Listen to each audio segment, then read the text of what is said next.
दोस्तों जय श्री कृष्ण। मैं कैलाश सामोता मेवाड़ की धरा से आपका एक तृतीय श्रेणी शिक्षक साथी। दोस्तों पिछले एक महीने से प्रदेश का लगभग 2.5 लाख से अधिक तृतीय श्रेणी शिक्षक संवर्ग सरकार से अनुनय विनय ज्ञापन धरना प्रदर्शन सद्बुद्धि यज्ञ करके अपने तबादलों की मांग कर रहा है।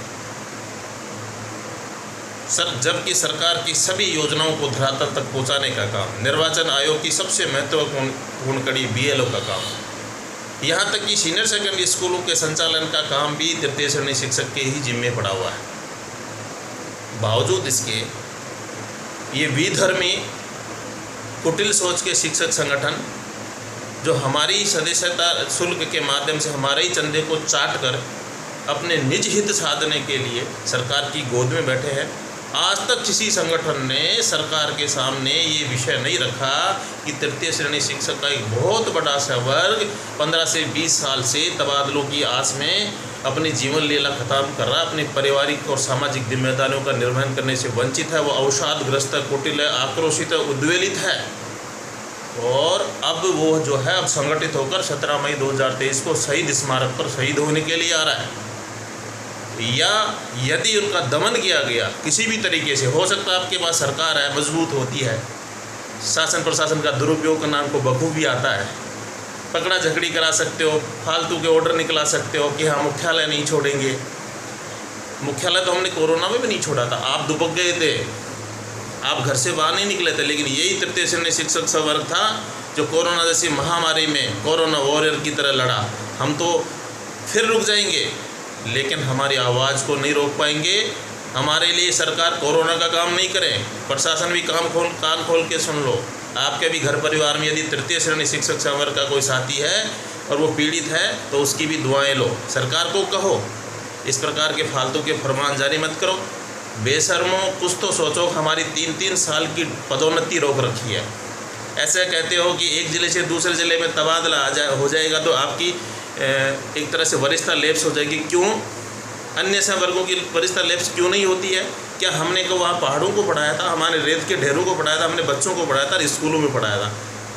इसलिए हमारी कोई वरिष्ठता लैप्स नहीं होनी चाहिए, हमारे तबादला प्रक्रिया स्टार्ट होना चाहिए। और राजनीति का घमंड मत करना भैया। रोड पे आने में 9 महीने बाकी हैं, आ जाओगे, आधी सरकार रोड पे है। इसलिए इस संवर्ग की समस्या सुने और शिक्षक संगठनों से भी आग्रह है, अरे भाई दिल दरिया करो, हम भी आपके परिवार के सदस्य हैं।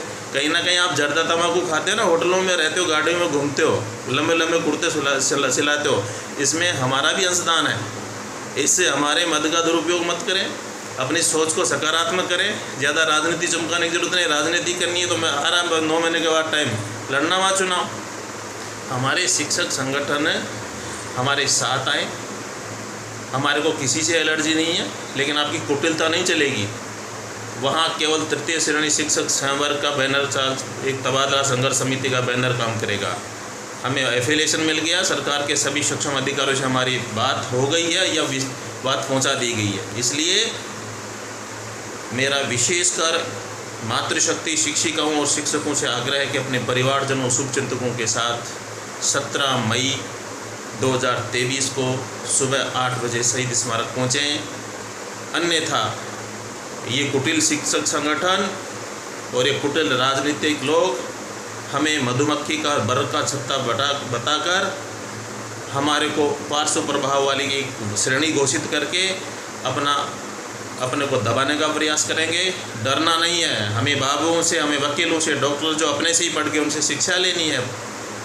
संगठन में शक्ति होती है दोस्तों, लड़ेंगे और जीतेंगे। और आवश्यकता पड़ी तो सरकार को झुकाएंगे और भी आवश्यकता पड़ी तो सरकार का तबादला करने की हिम्मत हम रखते हैं। ये सत्कार की जगह हम बहिष्कार करने की हिम्मत भी रखते हैं। दोस्तों एक ही नारा, एक ही मांग, क्या ट्रांसफ़र ट्रांसफ़र।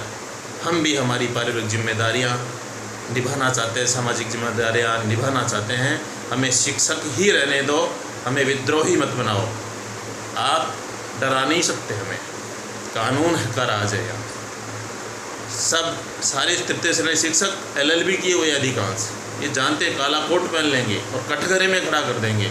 इसलिए हमें कमज़ोर नहीं अपने आप को समझना है, अपनी शक्ति को पहचानना है, अपने खोए हुए स्वाभिमान को जगाना है और इन शिक्षक संगठनों से भी कहना है कि आ जाओ, वरना आपकी भी ऑडिट होना तय। अब तक कितना चंदा चाटा है उसका ब्याज सहित हिसाब लेंगे हम। जय हिंद, जय भारत।